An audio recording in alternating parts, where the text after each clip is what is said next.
Hello Oaken Pine, it's time for a story and our new topic is all about animals. Now this story is all about what happens when some children take their pets to school. Are you ready? It's called There's a Snake in My School and it's written by David Williams and illustrated by Tony Ross. Let's start.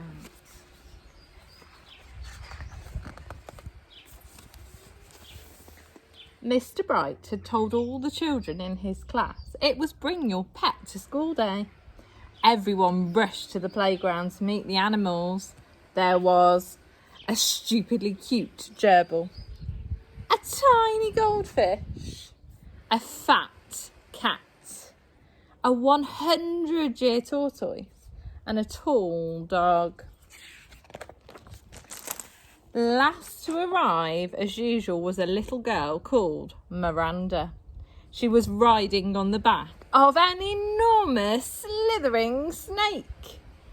Meet Penelope, my pet python, announced Miranda. Can you see that big snake? Wow. On seeing the snake, the other children screamed, "Ah!" Miranda loved being different. She always stood out at school with her individual take on school uniform, her cartwheels down the corridors and her funny answers in class. What ended in 1945? 1944? Ha ha ha ha ha. A python is a rather unusual pet, but Miranda and Penelope had so much fun together. For the little girl, the snake would pretend to be a balloon, a hula hoop, a telescope, and sometimes when they're both feeling particularly mischievous, a trombone and a third arm. What's a naughty snake? Come and give her a tickle, encouraged Miranda, but the other children were too scared. Penelope was a python after all, and pythons eat people. All the pets were frightened too.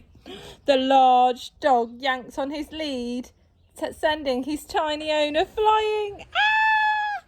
The goldfish hid behind some water. The tortoise made a particularly slow run for it. The gerbil flashed her gnashers and didn't look so cute anymore. The fat cat just carried on napping.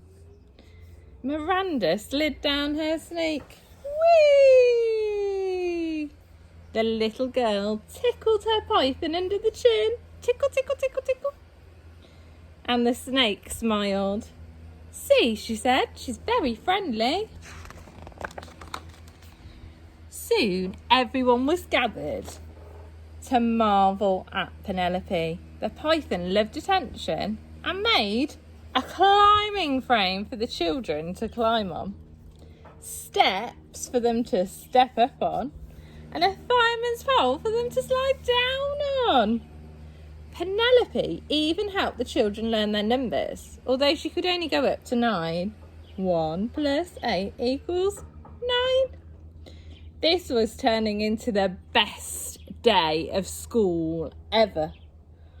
But then Miss Bloat, the headmistress, thundered into the playground. "There's a snake in my school!" she shouted. Miss Bloat didn't like animals much, or children. "It's bring your pet to school day," spluttered Mr. Bright. "And Penelope is my pet," said Miranda. "Miranda! I should have known you would have to be different. A snake is not a pet. It's a menace," snapped Miss Bloat. "Mr. Bright, all these filthy beasts are confiscated." All the boys and the girls shouted "No!" as the headmistress stuffed their pets into the lost property cupboard.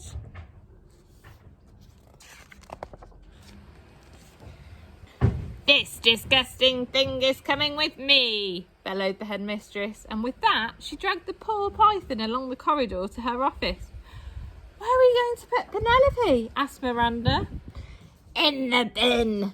"No!" Miss Bloat crammed the snake into the bin and slammed the lid shut. She plonked herself down on top so the python couldn't escape. The bin rattled and rattled, but Penelope was trapped. "A snake in my school indeed. Get back to your lesson." Oh, Miranda. Downstairs in the classroom, tears rolled down Miranda's cheeks. The children were so sad to have their pets taken away, but no one was sadder than Miranda. The little girl feared she would never see Penelope again. At the end of the day, Miranda dashed upstairs to Miss Bloke's office to try and make her change her mind. She knocked on the door. There was no answer. So slowly, Miranda pushed open the door, only to see Penelope was sitting on the headmistress's chair. Look, she's wearing her glasses as well. Miranda ran towards her pet and gave her a humongous hug. Miss Bloke was nowhere to be seen, so the girl grabbed the key on the desk. She ran to the lost property cupboard as fast as she could and unlocked it. The animals were overjoyed to be set free. Then Miranda and all the pets slid down Penelope's back into the playground. Whoosh! And the children shouted, "Hooray!"